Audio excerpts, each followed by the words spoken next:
कोई जरूरत नहीं है। मैं कुछ समझता ही नहीं, मैं टेलीविजन चैनल्स को जीरो समझता हूं, बिके हुए मीडिया को मैं चोर, बेईमान और क्रिमिनल समझता हूं। मेरे लिए ये ईमानदार सोशल मीडिया एक्टिविस्ट काफी हैं मेरी बात को पहुंचाने के लिए, और इन लोगों की मदद से मैंने सारी मेन स्ट्रीम मीडिया को डिफीट करके अपनी बात पहुंचाई है। मुझे जरूरत नहीं थी, मुझे सिर्फ बाबा साहब डॉक्टर भीमराव अंबेडकर का फोटो अपने पीछे लगा के पूरे देश और दुनिया को दिखाना था कि ये है सबसे बड़े आदमी।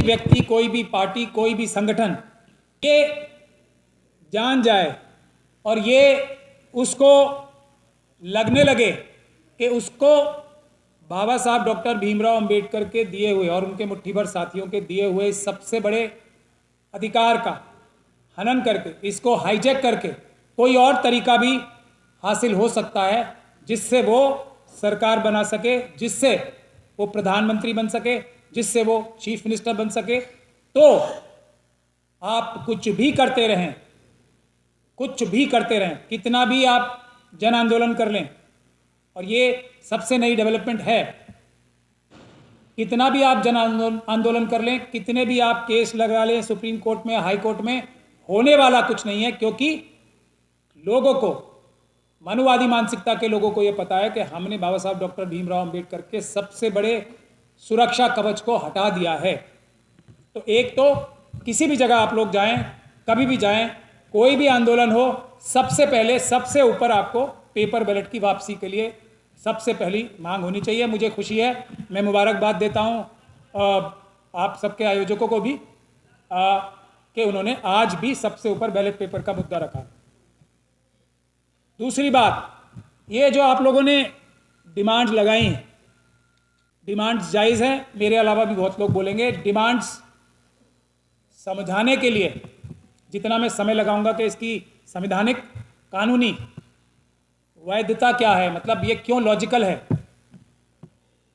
उससे अच्छा ये नहीं रहेगा कि मैं आप लोगों को ये बताऊं कि ये सब मांगे पूरी कैसे होंगी। क्योंकि मेरे अलावा भी अभी दूसरे लॉयर्स भी आएंगे, वो आपको वो समझा देंगे। मेरे पास जो लिमिटेड टाइम है उसमें मैं चाहता हूं कि आप लोगों को मैं ये बताऊं से बचें। अब ये तो आपने लिख दिया, अगर यही काम हो जाए तो आरएसएस और बीजेपी और आरएसएस और के दूसरी पॉलिटिकल पार्टियां जो बहुत सारी नज़र आती हैं और बहुत सारी नज़र भी नहीं आती, वो ख़त्म ही हो जाएंगी। क्योंकि सबसे बड़ी बीमारी हम लोगों ने जो ये पेपर बैलेट का आंदोलन जो किया है ना, उसमें तो हमें बहुत सारे ऐसे ज्ञान प्राप्त हो गए हैं जो शायद मुझे भी नहीं थे। ऐसे ऐसे लोग जिन पे हम आंख बंद करके भरोसा कर रहे थे, वो भी हमारा साथ छोड़ के चले गए, कोई किसी वजह से, कोई किसी वजह से। लेकिन वो ये बात भूल रहे हैं कि जनता जाग रही है। और आज जो आपने सफ़ेद पोश और रंगे सियारों का टॉपिक सबसे ऊपर रखा है ना, ये भी इस बात का सबूत है कि अब ये चीज़ भी हम लोगों के बहुजनों के सामने आ चुकी है। और जितने भी अम्बेडकरवादी और संविधानवादी हैं, उन्होंने प्रॉब्लम की जड़ पकड़ ली है। मैं फिर आप लोगों को मुबारकबाद देता हूं कि दोनों जड़ आपने पकड़ ली।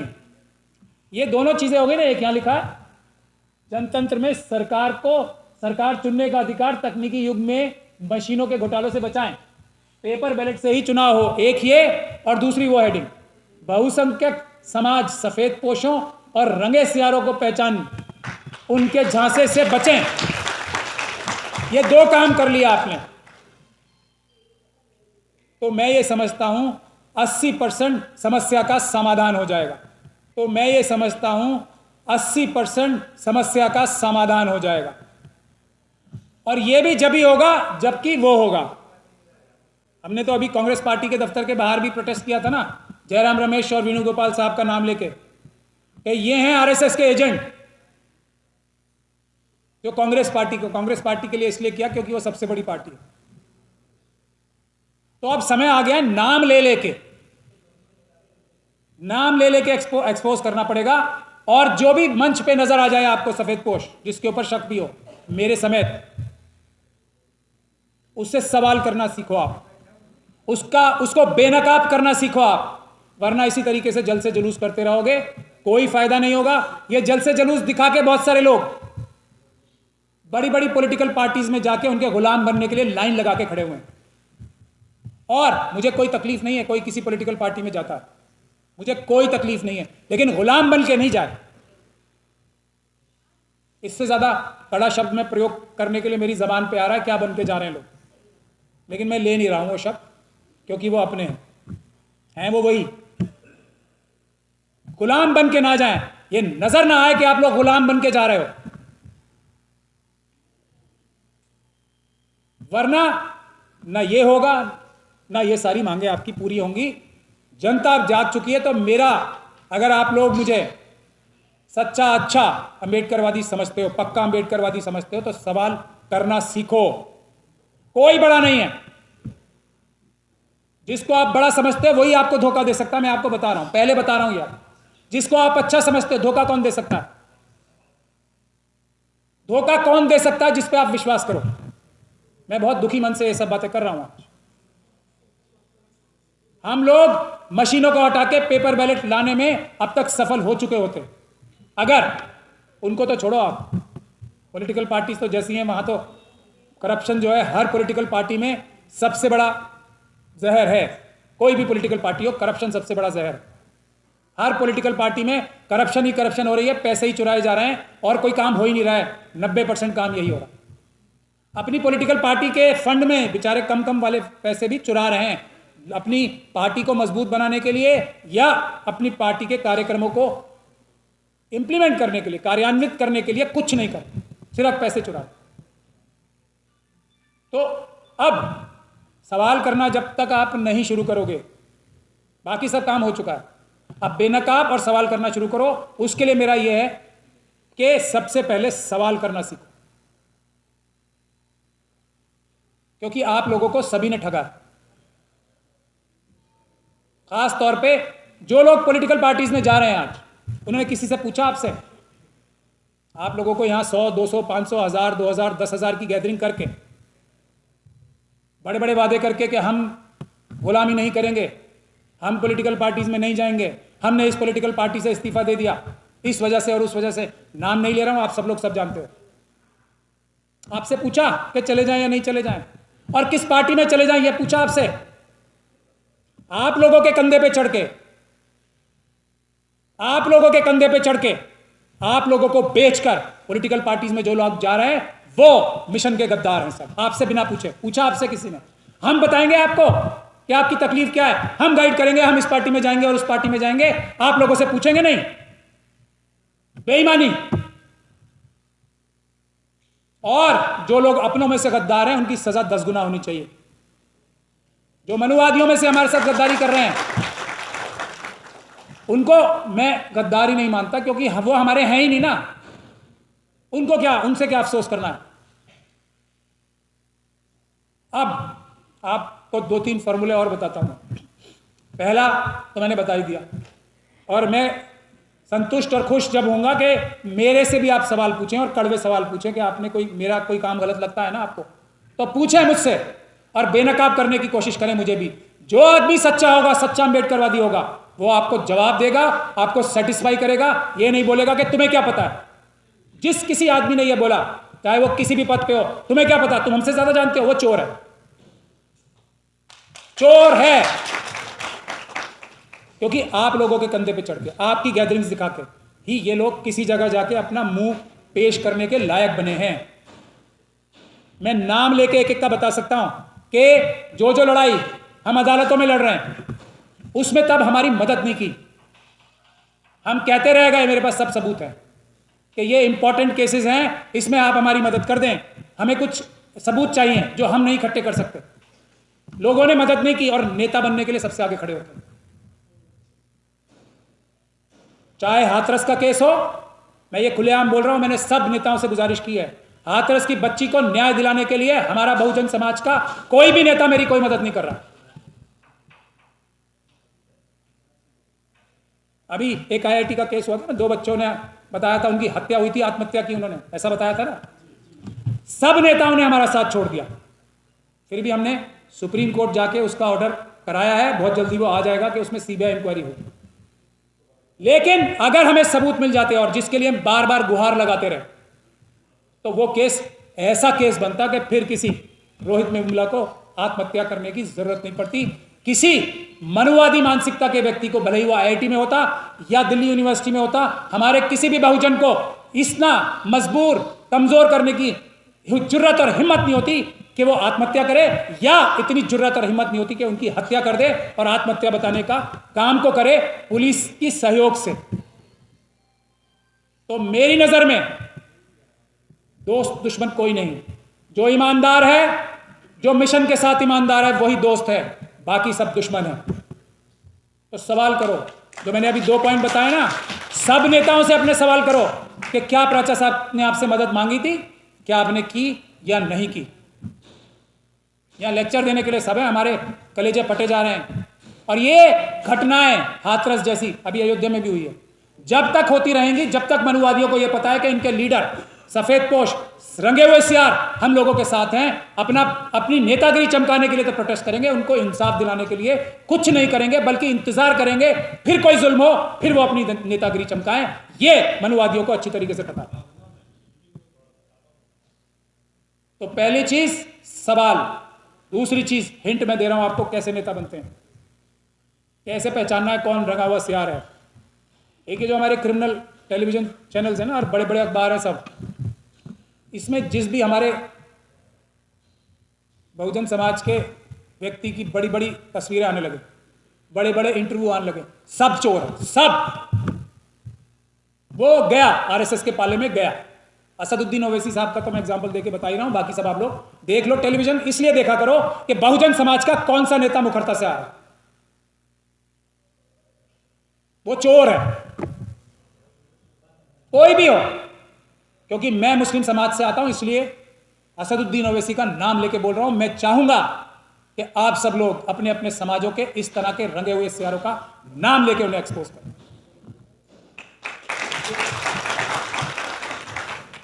दूसरा, सुरक्षा। असदुद्दीन ओवैसी साहब को जेड सुरक्षा है।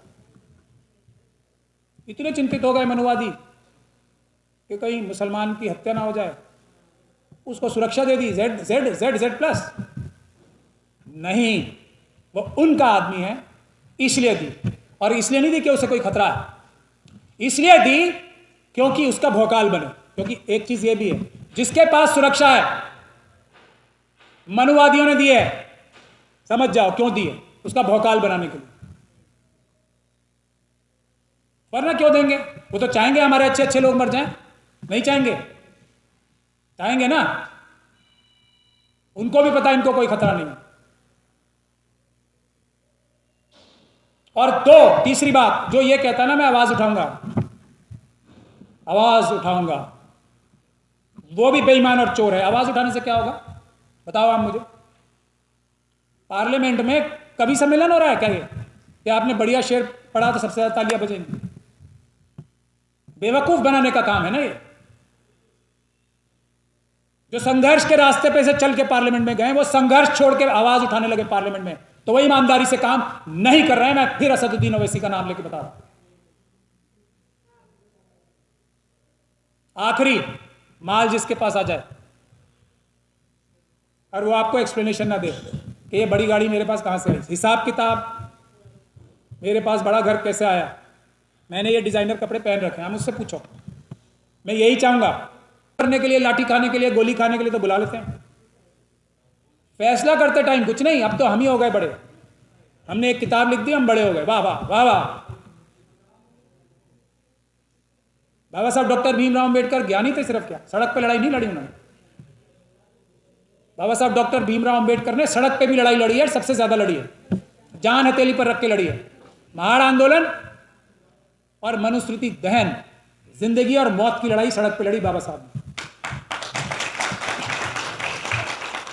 जो व्यक्ति सड़क की लड़ाई छोड़ दे, पुलिस से डरने लगे, सिर्फ बंद कमरों में लेक्चर देने लगे, वो भी फ्रॉड है। तो मैंने आपको 4 पॉइंट बता दिए, इस पे आप अमल करो, सब चीजें सब ठीक हो जाएंगी। बाकी अगर आपको कानूनी चीजें समझनी है, दूसरे लोग समझा देंगे। मैं आपको एक ही बात करके समाप्त करना चाहता हूं कि 100% रिजर्वेशन का जो कॉन्सेप्ट है ना, 100% रिजर्वेशन का कॉन्सेप्ट बाबा साहब डॉक्टर भीमराव अंबेडकर के संविधान ने दिया है ऑलरेडी।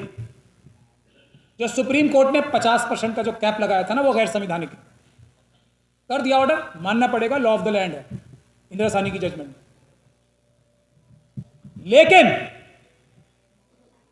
जब जो लोग सक्षम हैं, जो लोग जो सिस्टम है उसे कंट्रोल करते हैं, भले ही वो 2-2.5% ही हैं, जब उनकी बारी आएगी तो 50% नहीं रहेगा। फिर भी आप लोग ये नहीं समझते कि सत्ता पे सबसे पहले पॉलिटिकल कब्जा करना बहुजनों की सबसे बड़ी जिम्मेदारी है, और उसके लिए ये रंगे हुए सियार हमारे रास्ते में अब सबसे बड़ा रोड़ा है, इसके अलावा कुछ नहीं बचाया। जय भीम सबको करना पड़ रहा है ना, करना पड़ रहा है ना। कोई पॉलिटिकल पार्टी ऐसी है जो जय भीम ना कर रही हो। जब आज से 7 साल पहले मैंने टेलीविजन डिबेट पे, बहुत सारे लोग मुझसे पूछते हैं कि आप टेलीविजन डिबेट पे जाने क्यों लगे थे। आज मैं राज खोलना चाहता हूं, मैं जाने क्यों लगा था। मैं तो इन्हें तब भी चोर समझता था, इन सारे एंकर्स को, सारे टेलीविजन चैनल्स को। एक चीज के लिए गया था मैं, अब क्योंकि मेरी स्ट्रैटेजी तो पता नहीं लगती ना, आज मनुवादियों को बता रहा हूं मैं क्यों जाने लगा। बाबा साहब, अगर आपने मेरी डिबेट देखी होगी, पहली डिबेट से लेके, बाबा साहब डॉक्टर भीमराव अंबेडकर का बड़ा फोटो मेरे पीछे होता था। उस समय आप देखो कितने लोग बाबा साहब डॉक्टर भीमराव अंबेडकर का फोटो लेके टेलीविजन पे जाते थे। एक ही वजह थी, मुझे इनके मुंह लगने की कोई जरूरत नहीं है, मैं कुछ समझता ही नहीं। मैं टेलीविजन चैनल्स को जीरो समझता हूं, बिके हुए मीडिया को मैं चोर, बेईमान और क्रिमिनल समझता हूं। मेरे लिए ये ईमानदार सोशल मीडिया एक्टिविस्ट काफी हैं मेरी बात को पहुंचाने के लिए, और इन लोगों की मदद से मैंने सारी मेन स्ट्रीम मीडिया को डिफीट करके अपनी बात पहुंचाई है। मुझे जरूरत नहीं थी, मुझे सिर्फ बाबा साहब डॉक्टर भीमराव अंबेडकर का फोटो अपने पीछे लगा के पूरे देश और दुनिया को दिखाना था कि ये हैं सबसे बड़े आदमी। तो वो मैंने कर दिया। अब उन्हें आज से अफसोस होना शुरू होगा कि इसे बुलाया ही क्यों। हो गया मेरा काम, जय भीम भी हो गया और संविधान भी आ गया। अब नेक्स्ट स्ट्रेटेजी क्या होगी वो भी मैं अभी नहीं बताऊंगा, लेकिन आप लोगों से, बहुजनों से मेरी गुजारिश ये है कि मेरे ये 3-4 पॉइंट्स पे आप लोग अपना पूरा ध्यान लगाएं। हम लोग जीत के बहुत करीब आ चुके हैं, सब कुछ होगा। जातिगत जनगणना की बड़ी कोशिश करना चाहते हैं सब। मैं एक छोटा सा सजेशन दूं और उसके बाद अपनी बात खत्म करूंगा। अभी कल परसों जाति जनगणना वो शुरू हो जाएगी, मतलब कल से ही सब काम छोड़ के, अगर हमारी डिमांड चेंज हो जाए। आपको पता है ना 90% तो है ही बहुजन, 90% तो है ही। बस उतनी रिजर्वेशन की डिमांड आप शुरू कर दो कि आप जातिगत जनगणना जो है ना बाद में करते रहना, ये रिजर्वेशन हमें दे दो, जो अभी कम ही सही, अभी जितनी है ना उतनी दे दो। माइनॉरिटीज़ की 20% दे दो, जितनी जितनी जिसकी संख्या भारी। ओबीसी की अपनी 50% कहते हैं, जितनी परसेंट भी कहते हैं, जो आपके पास हमारे पास जो आंकड़े हैं उसी हिसाब से दे दो आज। फिर देखो कितनी जल्दी जातिगत जनगणना होगी। इन नंबर्स को कम कराने के लिए, ज्यादा कराने के लिए कभी नहीं होगी। अब आप गोल गोल घूमते रहो, पहले जातिगत जनगणना होगी, फिर हमें उसका रिजर्वेशन की लड़ाई अगली शुरू होगी। फिर अरे अल्टीमेट बात करो ना, रिजर्वेशन 100% दो, खत्म। जातिगत जनगणना की आंदोलन करने की आवश्यकता क्या है? पता नहीं आप सब लोगों को कितना नंबर है हमारे। और भी अच्छा फॉर्मूला ये है कि 2-2%, क्योंकि हमारे साथ हजारों साल तक ज्यादती हुई है, 5-5% बढ़ा के दे दो। अभी ऐसे जनगणना शुरू कर देंगे कि नहीं अब हम 2 दिन में खत्म करा लेंगे, हम 4 महीने में खत्म करा लेंगे, 3 महीने में खत्म करा लेंगे। तो हमें नए तरीके से सोचना पड़ेगा, आउट ऑफ द बॉक्स सोचना पड़ेगा। इनकी चालों में नहीं आना कि जातिगत जनगणना का ही हमारा आंदोलन बन गया। जनगणना से क्या लाभ होगा जी? नौकरी मिल जाएगी जनगणना कराने से? नहीं मिलेगी ना। उसके बाद आप एक दूसरा आंदोलन शुरू करोगे कि आप नौकरियां दो, आप हिस्सेदारी दो। तो बस मैं यही बात कह के शुरू करूंगा। मैंने 4-5 पॉइंट महत्वपूर्ण मुद्दे बना दिए हैं। अगर बहुजन समाज अपने नेताओं से कड़वे सवाल पूछने शुरू कर देगा पब्लिकली, लिहाजदारी नहीं, बहुत हो गई। क्योंकि मैं आपको साफ बता रहा हूं, जितने भी हमारे नेता हैं ना, मैं भी थोड़ा बहुत नेता बन गया हूं, हमारी कोई हैसियत, कोई औकात है ही नहीं आप लोगों के बगैर, बिल्कुल नहीं है। मैं तो फिर भी थोड़ा बहुत कोर्ट से रिलीफ ला के दे देता हूं, बाकी तो वो भी नहीं दे रहे। नेताओं की बात कर रहा हूं जो अभी चले गए बड़ी बड़ी पॉलिटिकल पार्टीज में।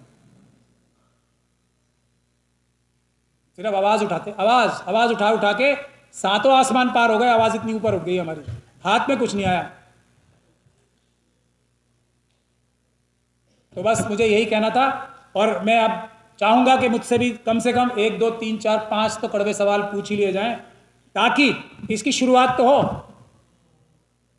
तो मुझसे ज़रूर कोई तारीफ करने के लिए नहीं, कोई मेरी बुराई करने के लिए प्लीज़ कोई सवाल पूछे। मेरी कोई तो कमी आप लोगों को नज़र आई होगी, आप पूछें जी। आपने ये कहा है कि बैलेट बॉक्स से चुनाव होने चाहिए, लेकिन ये सब लोगों को पता है कि आपने इलेक्शन में पार्टिसिपेट किया था, जी बैलेट बॉक्स से हुआ था, ईवीएम मशीन से हुआ था। जी जी, आपके क्या विचार है? बहुत बहुत शुक्रिया, मैं धन्यवाद करता हूँ। हालांकि ये इतना ज़्यादा कड़वा सवाल नहीं था, थोड़ा और भी पूछना चाहिए। नहीं अच्छा, हाँ कड़वे सवाल। तो हाँ, मैंने वो चुनाव इसलिए लड़ा था कि चुनाव आयोग ये कहता है हर जगह कि ये मशीनें ठीक हैं, और क्योंकि हम कह रहे हैं इस पर आप भरोसा कर लो, क्योंकि मैं चुनाव आयोग हूँ, मैं कह रहा हूँ मुझ पर भरोसा कर लो। मशीन को हाथ में लगाने नहीं दूंगा इसको झूठा साबित करने के लिए। मशीन को हाथ लगाने का एक टाइम आता है किसी भी नागरिक के पास, एक ही टाइम, दूसरा नहीं आता, और वो है चुनाव के अंदर पार्टिसिपेट करके कैंडिडेट बन के। तो आप लोगों को अब थोड़ी रिसर्च करनी चाहिए, आजकल तो इंटरनेट का दौर है।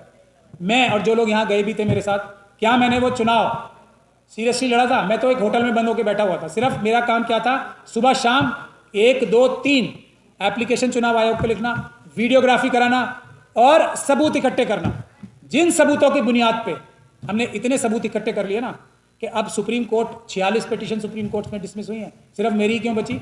क्योंकि मैं आंखों में नजर आने वाले सबूत लेके गए। हमने चुनाव आयोग को बाध्य किया, चुनाव लड़के, कि वो सारी की सारी चुनाव की प्रक्रिया की वीडियोग्राफी करे और वीडियोग्राफी मुझे दे। रामपुर के चुनाव की जो मैंने लड़ा था, मेरे पास सारी वीडियोग्राफी है और उसमें पूरी दुनिया ने देख लिया। बहुत सारी वीडियोस तो मैंने अभी पब्लिक डोमेन में डाली भी हैं और अभी 95% मेरे पास है। एक एक चीज का सबूत मेरे पास है। उन्हीं सबूतों की बुनियाद पे मैंने पार्लियामेंट स्ट्रीट पुलिस स्टेशन में बीजेपी, वीडियो है ना मेरे पास, बीजेपी के नेताओं के खिलाफ, चुनाव आयोग के खिलाफ कंप्लेंट करा रखी है और नंबर आ रहा है उसका पटियाला हाउस कोर्ट में 156(3) हमने डाल के एफआईआर दर्ज कराने के लिए, पूरी कार्रवाई के लिए ऑर्डर्स रिजर्व है इसी महीने की आखिरी तारीख, जो ये फरवरी आ रहा है। तो ये मेरी वजह है। लेकिन अभी आपका कोई सवाल इसमें सेटिस्फाई नहीं हुए तो दूसरा सवाल भी पूछे। और कोई तरीका मेरे पास था नहीं। 46 से ज़्यादा पिटीशन सुप्रीम कोर्ट की डिसमिस हुई हैं, आप समझ लीजिए, और इससे ज़्यादा करीब मतलब 46 से भी ज़्यादा अलग अलग हाई कोर्ट से ईवीएम के खिलाफ पिटीशन डिसमिस हुई हैं, फाइन लगाए हैं और बोलने तक का मौका नहीं मिलता था जब तक कि हमने ये सबूत आंखों से दिखा नहीं दिए जैसा। ये वजह थी। और अभी मुझे बहुत लोगों ने बोला आप दिल्ली का चुनाव लड़ो। मैंने कहा अब मेरा काम हो चुका है, मेरा चुनाव लड़ना मकसद नहीं था। अब मैंने ईवीएम की लड़ाई का सबसे बड़ा सबूत हाथ में ले लिया। अब मैं चुनाव नहीं लड़ रहा। चुनाव में लड़ूंगा तो मैं इंडिपेंडेंट लड़ूंगा, सब पार्टियों से ये कह के मेरे लिए जगह छोड़, वरना मुझे चुनाव की जरूरत नहीं है जब तक मैं कम से कम अपने 50 साथी अपने साथ ना ले जाऊं। एक आदमी वोट देके असदुद्दीन ओवैसी साहब है ना, क्या जबरदस्त कवाली पढ़ते हैं वो, देखा आपने, तालियां ही तालियां, तालियां तालियां, क्या हो जाता है उससे? जब तक हमारे पास 272 की संख्या डिस्टर्ब करने की ताकत नहीं है, उसमें कंट्रोलिंग की ताकत नहीं है, कोई मेंबर ऑफ पार्लियामेंट बनके कुछ नहीं कर सकता पार्लियामेंट के अंदर। हाँ, बाहर आंदोलन कर सकता है मजबूत पार्लियामेंटेरियन बनके, और जो हमारा मेंबर ऑफ पार्लियामेंट बन जाता है वो आंदोलन ही खत्म कर देता है। अब तो एमपी है ना, हाथ डालते हुए 50 अफसर सोचेंगे। तो एमपी बनने का फायदा सिर्फ इतना है, मैं क्लैरिटी से बता रहा हूं कि आंदोलन के लिए आप 10 गुना ज्यादा ताकतवर हो जाए। एक वोट से अंदर कुछ नहीं होने वाला। मैं फ्री कुछ नहीं, जीरो। एक एग्जाम्पल नहीं है, आप लाओ सबूत बताओ कौन सा? जीरो। जेब से कागज कापी किताब सब कुछ में, हाथरस के लिए जीरो।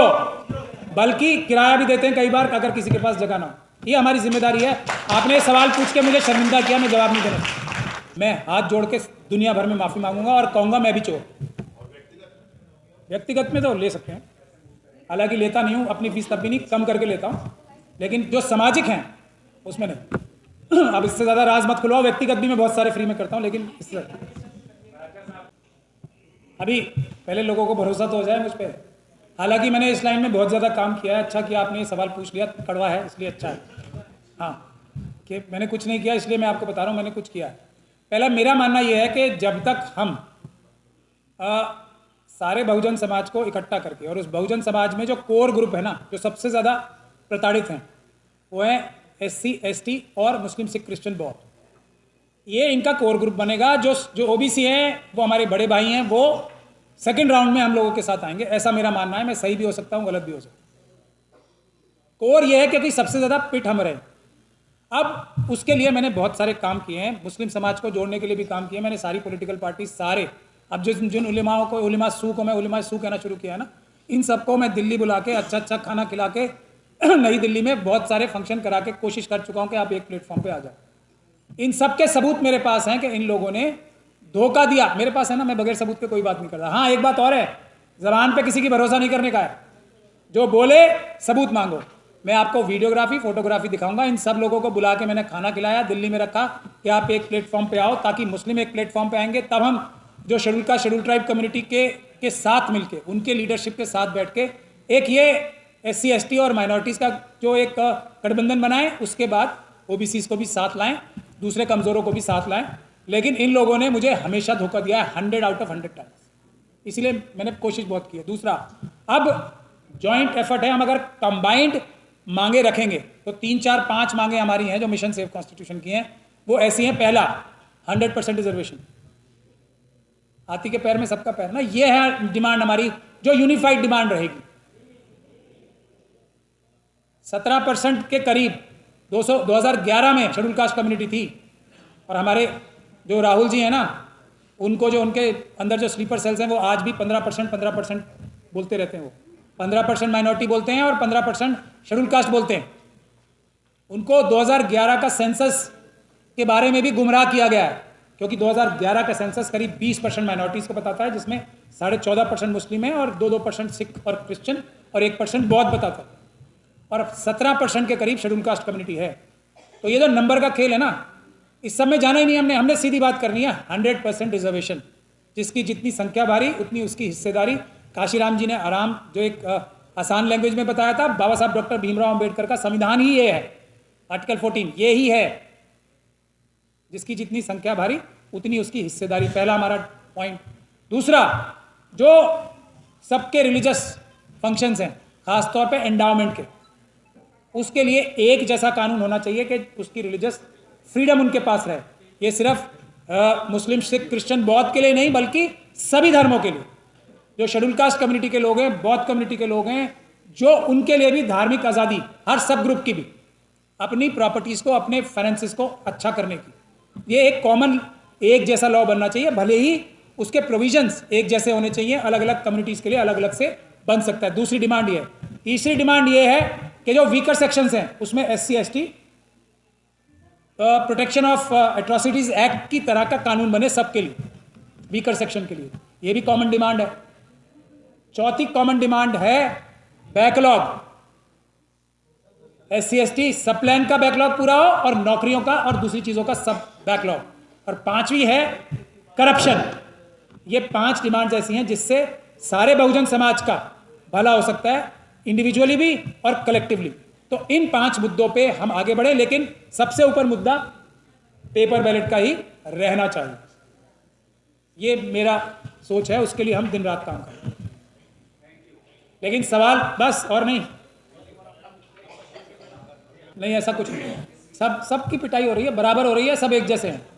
ये देखने में आपको कुछ भी लग रहा हो, सब बराबर है, सबकी पिटाई बराबर हो रही है, और सबके ऊपर सफ़ेद पोश और रंगे हुए सियार हावी हैं। बहुत बहुत शुक्रिया। जय भीम, जय भारत, जय संविधान, सलाम अलैकुम। 30503 931 96 30503 931 96 30 503। अगर आपको लगता है कि हमारा काम बहुजन समाज के लिए महत्वपूर्ण है, तो आप हमें आर्थिक सहयोग के लिए सीन दिखाए गए QR कोड स्कैन और फोन पे और गूगल पे और UPI और बैंक अकाउंट में कर सकते हैं। फोन पे, गूगल पे 9250529129, UPI 9250529129 bank account state bank of India AC 1042994628। IFSC code SBIN 000653। आपका छोटा से छोटा सहयोग समाज और हमें और मजबूत करेगा, जिससे हमें बहुजन पत्रकारिता में और निष्पक्ष बनाने में मजबूत करेगा। जय भीम, जय भारत।